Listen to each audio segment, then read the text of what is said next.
O Sebastian Bittencourt mandou aqui assim: um forte abraço para o Múzia. Suas dicas de suplementação para a recuperação da minha cirurgia do ACL no ano passado me ajudaram muito. Já estou recuperado a 95% e de volta aos treinos. Ele chamou de ACL, né? Anterior Cruciate Ligament, né? Operando nos Estados Unidos. Muito legal, gente. Ó, temos internautas Você tá americanos. demais, Múzia. Você tá demais, cara. Eu já fui assistir cirurgia de cruzado anterior com ele, né? Fui só pra assistir. Ah, é verdade. Opa, lógico, queria ver como é que funciona. A Por parte que mais me chamou a atenção foi o martelo. Aí foi uma cirurgia difícil, foi num paciente que Aquele martelinho que eu tinha... Um aluno meu que tinha 15 anos. 15 anos, e ele fazia... Força, ele treinava força. Era magro, cara. E o Muzi falou, cara, ajuda ele a treinar, ele precisa ganhar força. Eu quero melhorar a força dele antes de operar. Fábio. Ele era esse moleque do Dante, acho que a mãe dele trabalhava no consulado italiano, era isso? Isso. Um moleque bom, cara. Eu falei, cara, já tá fudido o joelho dele. Você sabe que ele ficou muito bom depois, olha o que né? aconteceu. Eu falei, ele vai operar, vai. Então, beleza. 15 anos, falei, cara, 15 anos, o moleque tinha flexibilidade, eu comecei a ensinar olímpico pro moleque. Pá, começamos a agachar, fazer arranco, fazer arremesso, fazer olímpico. Cara, o moleque ficou tão bom no olímpico que depois ele começou a treinar no Pinheiros. Eu falei, eu não tenho mais como te ajudar com o olímpico, eu não tenho equipamento, minha mão de obra em relação ao olímpico, conhecimento é limitado, eu sei até aqui, e eu não tinha barra, eu não tinha nada. A gente treinava na academia e o moleque ficou bom. E ele foi pro Pinheiros, começou a treinar lá, porque o tio dele era sócio, e isso depois da cirurgia. Que não. E aquela o moleque coisa... começava a faltar da aula no Dante pra ir treinar olímpico, cara. Olha aí, cara. Moleque brabo. E o Fábio, ele tem uma história que... Cara, brincando, isso faz 10 anos, cara. Tem mais. Esse Mas, moleque já deve estar... Faz mais. Já deve ter se formado, deve estar na universidade. Sim. E é aquela coisa do esporte junto com o treinamento, né? Porque a gente fala, né, todo mundo coloca a atividade física tudo no mesmo pacotão, né? Ah, esporte é saúde. Esporte não, você usa o seu limite, né? E treinamento é saúde. Aí é outro papo. E ele se machucou lutando Muay Thai. Ele foi dar um chute, cara, né? O moleque tava pesando uns... Acho que ele operou, tinha uns 60 quilos. Era mais ou menos isso. Cara, mas tava fazendo umas cargas de arranco para 60 quilos. Duas vezes não, mas já tava fazendo uma vez o peso corporal dele. Pra quem tava começando a treinar, fazia 2, 3 meses. Nossa, arremesso. A agacha dele era ridículo.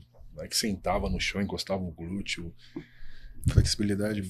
Cara, eu falo, quem tem flexibilidade pra leva treinar, vantagem. cara, o que eu falo. Qualquer movimento. Porque Você não tem dificuldade nenhuma pra ensinar o cara. é aquela velha discussão, né? Tom Platz.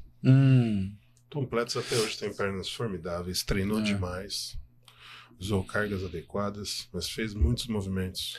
Movimentos. E assim, se for olhar bem, foram poucos treinos pesados dele, mas esses pesados tiveram intervalos grandes entre eles. Ziad, já que nós estamos tocando nesse assunto, treino para ser pesado, progressão de carga, como que quem está assistindo esse vídeo pode como é que eu faço as progressões de carga? Isso. Dentro do ganho de força real. Vamos programar aqui, eu tenho uma competição... Uma data, vamos escolher uma data. Setembro. Então eu passo a contar o meu calendário, os dias que eu vou fazer força, de trás para frente. Então, se eu programar aqui a cada 3 semanas, eu farei os meus treinos mais pesados mais forte, e que nessa 3 semanas antes da competição vai ser o meu treino, geralmente 3 semanas, 2 semanas antes da competição, meu treino mais forte. Então eu começo a contar regressivamente isso.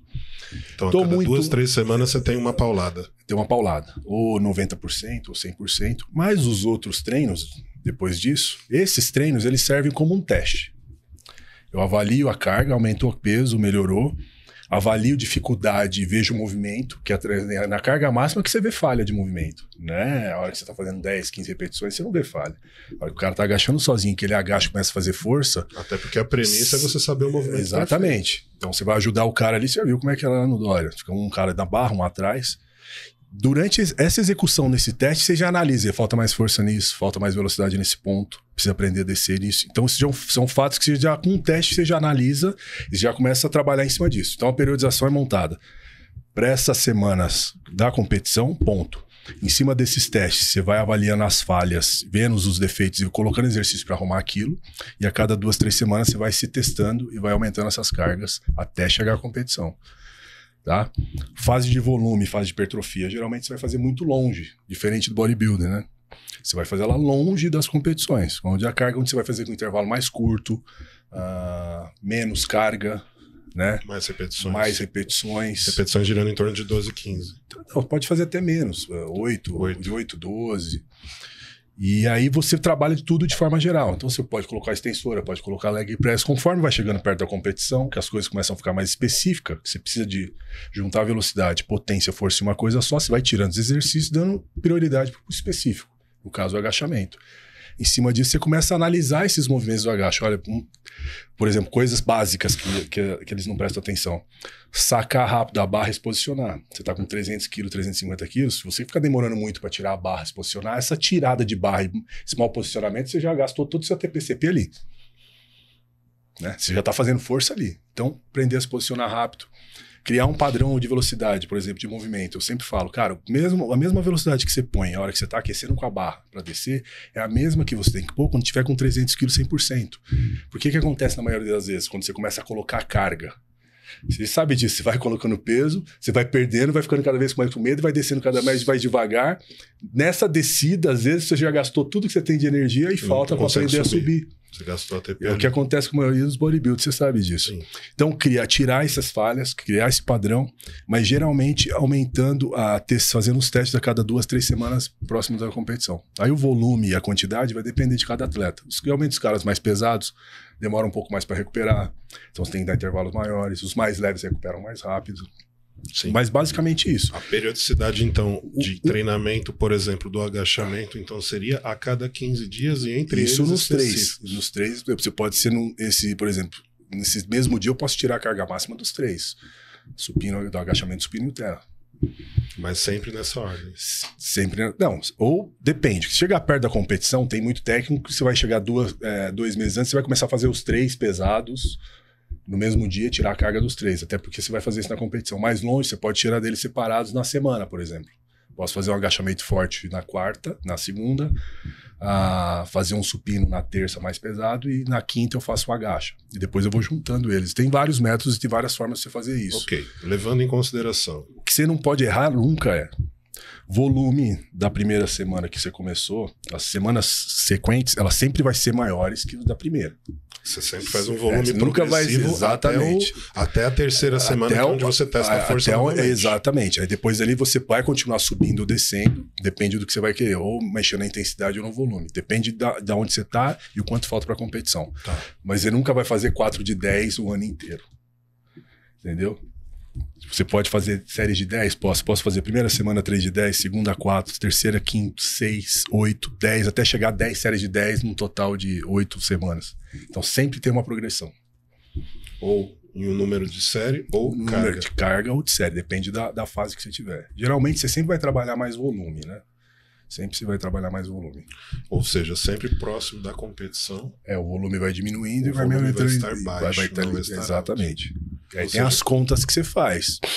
O Body Shake, ele tem no livro dele, ele qualifica um volume baixo até 50 repetições, um médio até 75 e uma média até 100 e acima de 100 um volume alto.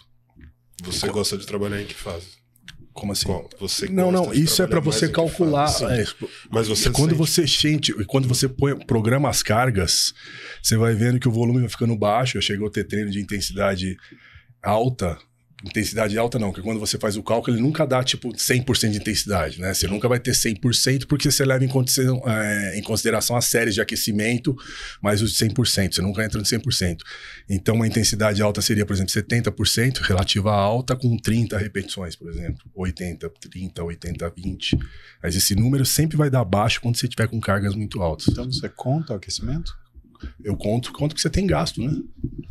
Tá bom. Você tem que contar porque você tem gasto. Então, você nunca entra num 100 já na partida sem aquecer. Então você acaba levando isso em consideração. Então você nunca vai ter, quando você calcula a intensidade relativa, ele nunca bate 100%. Entendi, ele vai bater acima de 80, 80 e pouco, já é um treino alto. Mas quando você conta o volume, sim, ele bate 20, 30. Quantas sessões por semana, por exemplo, do agachamento? Depende da deficiência da pessoa. Se você estiver fora de um treino da programação, fora de competição, você pode agachar todos os dias, por exemplo, com intensidade mais baixa, um volume alto. Tem muito país que faz isso. Tem utilidade agachar todo dia? Cara, tem porque você trabalha a parte técnica. As pessoas, quando a gente fala agachar todo dia, não é ir a falha todos os dias. Se você pensar, por exemplo, um corredor, ele corre todos os dias. E todo o aquecimento dele tem a parte técnica. Essa parte de aquecimento técnico, não necessariamente ele está indo, o VO2 dele bater na 100, ou ele está polindo 100%. Ele está acertando o movimento. Isso você tem, eu posso estar uma barra aí 20 quilos, pode ser pesado para algumas pessoas, para mim é muito leve, vai estar muito abaixo do meu RM.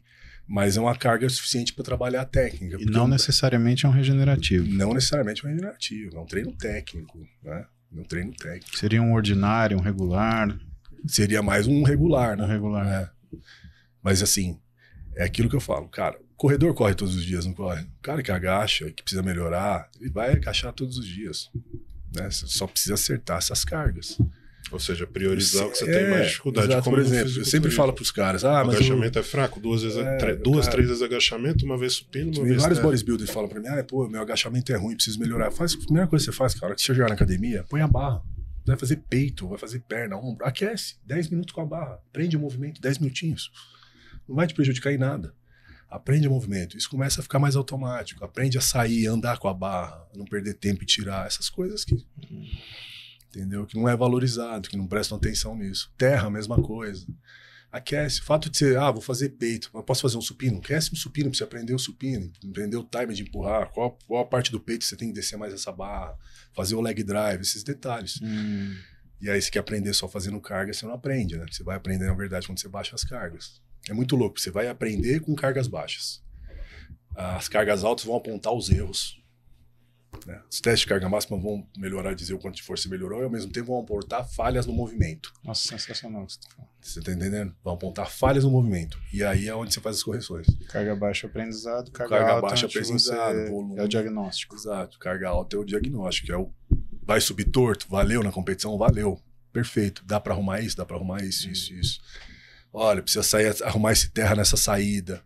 Entra mais rápido esse quadril, esses pequenos detalhes que as pessoas não prestam atenção, entendeu? Quando você tem dismetrias musculares, por exemplo, você tem um cara que tem um peito maior do que o outro, mas ele tem um tríceps maior que o outro, sabe? Sei. Isso, Às vezes isso não dá diferença no movimento, na força, quando você vê, né?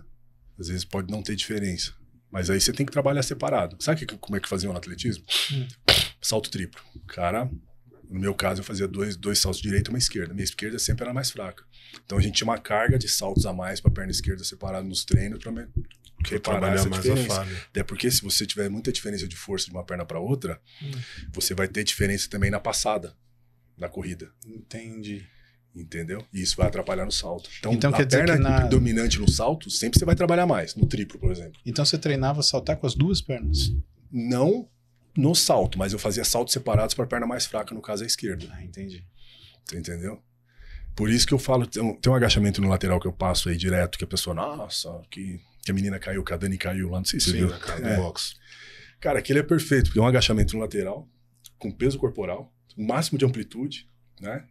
Então você é obrigado, ela desce, encosta praticamente o glúteo no calcanhar. Você não tem sobrecarga na coluna, a sobrecarga é o peso corporal. E na velocidade do movimento você já consegue identificar qual perna dela é mais forte. Na velocidade, vendo ela fazendo força, eu travo mais com essa, eu aguento mais com essa, eu aguento mais com essa. Pelo domínio do movimento. Você já sabe qual que é mais forte ou não. Porque às vezes no agachamento, você olhando, você não consegue identificar isso. Você faz essa compensação na hora de empurrar, né? Se você puser plataforma de força, você consegue ver qual perna é mais forte ou não. Mas nesses exercícios laterais, você consegue identificar fazendo isso. Então, esses exercícios são perfeitos. Além de ajudar a trabalhar o glúteo e perna, você consegue identificar essas falhas. Se a pessoa na corrida, por exemplo, tem muita diferença de força de uma perna para outra, vai ter diferença de passada na hora de empurrar o chão. Então, por isso que é importante trabalhar unilateral. Entendeu? Muito importante, porque essa compensação, né? Exatamente. O meu joelho aqui grita de um lado e é o outro que vai sofrer a consequência.